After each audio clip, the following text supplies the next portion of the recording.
definitely a thing. And if you feel like you have it, or you feel like something's going on, then 99% of the time something, maybe not postpartum depression, true postpartum depression, but something is going on and something needs to change.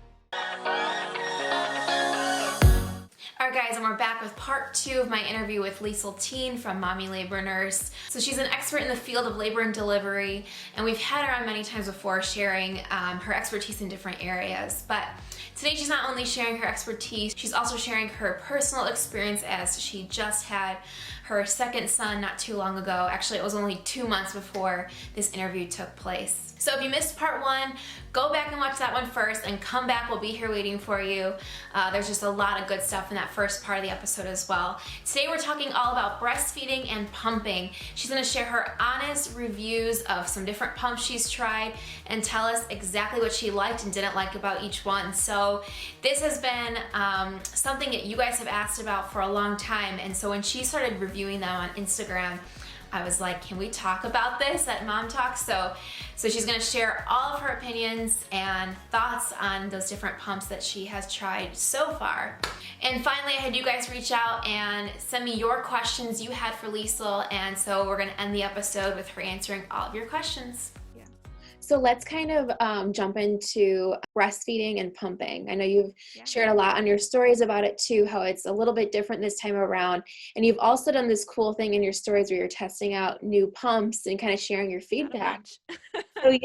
So what do you kind of want to share about that, and like your different pumps that you found, like your favorite? I know audiences are in our Facebook group has always been asking about pumps and like, which one should I get? So what are your takes on all? I know it's a big question, but yeah, I would say pumping, first off, as a first-time mom, if you're like first starting off pumping, it is a huge learning curve. Like first of all, there's so many different kinds of pumps, and there's a lot of different settings, and everybody kind of has different settings, and there's just a lot that you have to know about. Like, I just remember even when I first started pumping with Walter, with my first one, and a few months after that, I felt like I knew so much more, because it's just, you just learn things as you go. You're Googling stuff, you're reading stuff about pumping and how to do this and how to do that. But now the second time around, I'm like, gosh, I feel like I know even more. It's like I still didn't know everything I needed to know that first time. And I feel like I'm still, still learning stuff. I'll see something on a page and I'm like, oh, I didn't know that about this. I didn't know that about this flange size, or you have to know this and this is important. This isn't important. So I do want to preface with that. If you're a first-time mom and you're first beginning with pumping, it can be very overwhelming at first, because there's just so much to learn and just so many different types of pumps. And, if you get kind of an odd pump, there might not be, not great reviews, but there might not be reviews out there to read about it.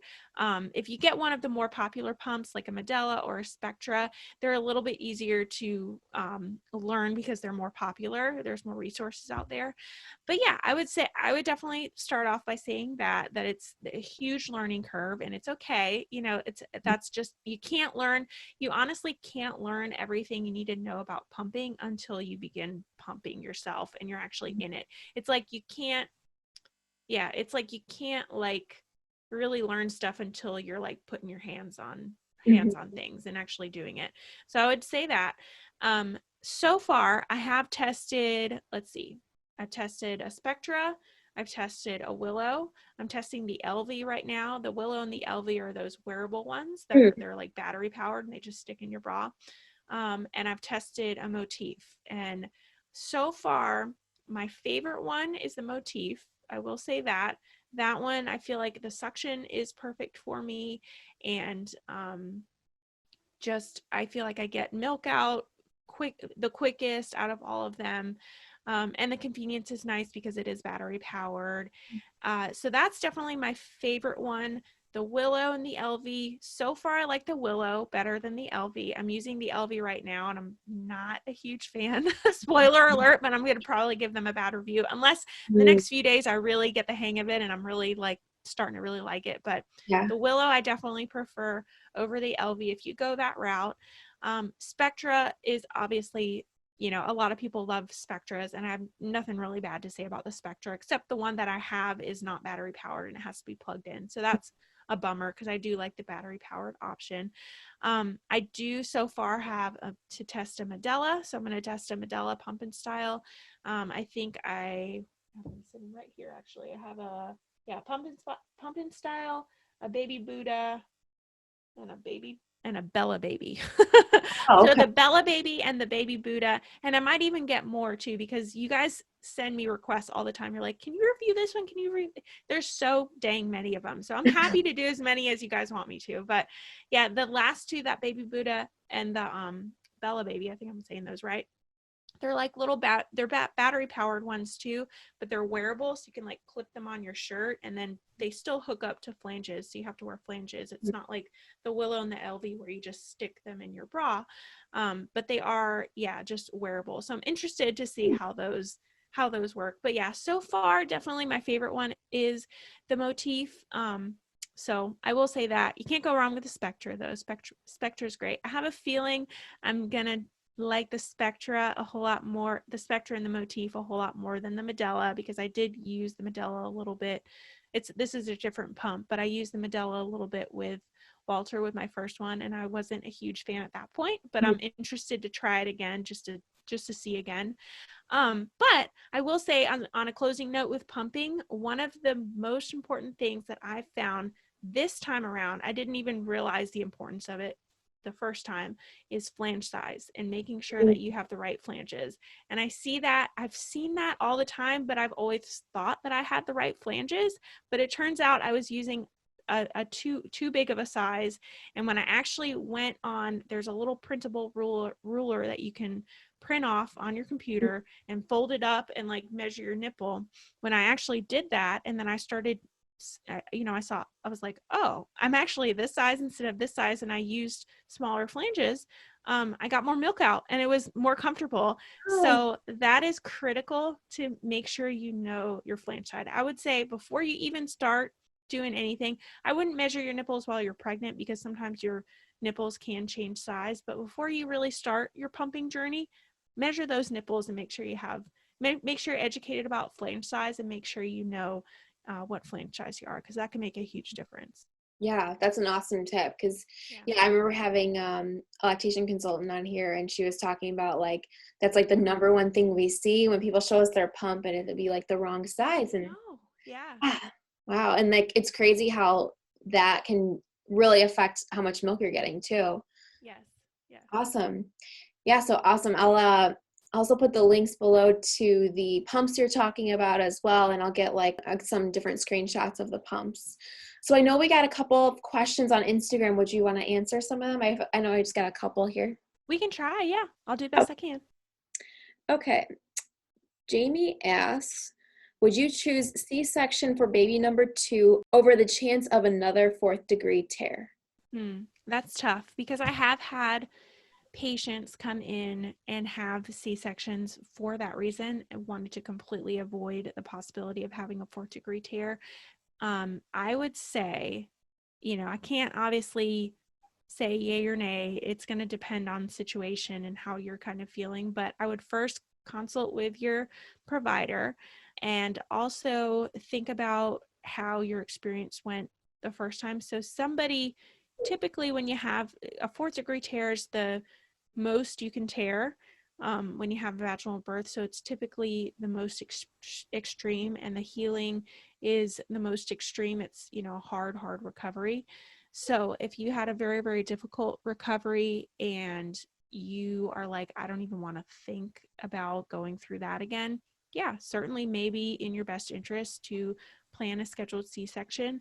But I'm not going to say that that's for, something that everybody should do.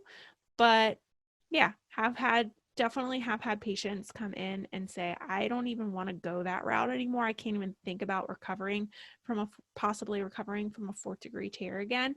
And I think, I might want to have a C-section. This person asks, a 3-week-old awake but happy when napping in crib. How do I get him to actually sleep there? So first off, Liesel is not a sleep expert. I also have a baby who is not a fan of sleep.